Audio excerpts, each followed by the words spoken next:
আইপিএলের মিনি নিলামে বাংলাদেশের দুই ক্রিকেটার মুস্তাফিজুর রহমানের ভিত্তিমূল্য 2 কোটি টাকা আর সাকিবের 1 কোটি। 10 দলের কেউ তাদের নিতে আগ্রহী কিনা তার উত্তর মিলবে 16 ডিসেম্বর। সর্বনিম্ন 15 থেকে সর্বোচ্চ 77 ক্রিকেটার বিক্রি হবে সেদিন। নামে মিনি নিলাম, তবে আইপিএল খেলতে ক্রিকেটারদের আবেদন দেখলে মনে হবে মেগা নিলাম। ফাঁকা আসনের 18 গুণ ক্রিকেটার আগ্রহ দেখিয়েছে দল পেতে, যেখানে বাংলাদেশের দুই প্রতিনিধি পরিচিত মুখ মুস্তাফিজুর রহমান ও সাকিব আল হাসান। 16 ডিসেম্বর আবুধাবিতে হবে এই মিনি নিলাম, যেখানে নাম তোলার ডেডলাইন ছিল 30 নভেম্বর।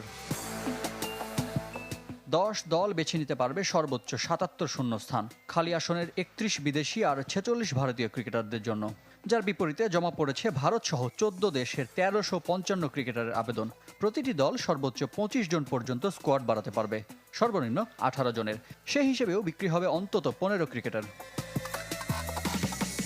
নিলামে সর্বোচ্চ ভিত্তিমূল্য 2 কোটি রুপি ক্যাটাগরিতে আছেন 45 ক্রিকেটার, যাদের মধ্যে মাত্র 2 ভারতীয়, ভেঙ্কটেশ আয়ার ও রবি বিষ্ণুই। বাকি 43 জনের একজন বাংলাদেশের দ্য ফিজ।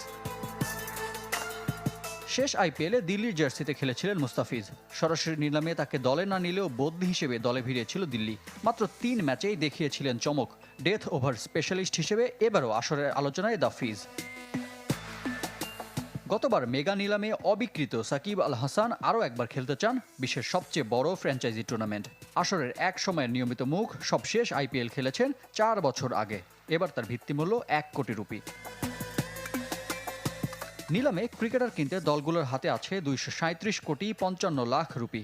সবচেয়ে বেশি 64 কোটি 30 লাখ রুপি নিয়ে নিলামে বসবে কলকাতা নাইট রাইডার্স।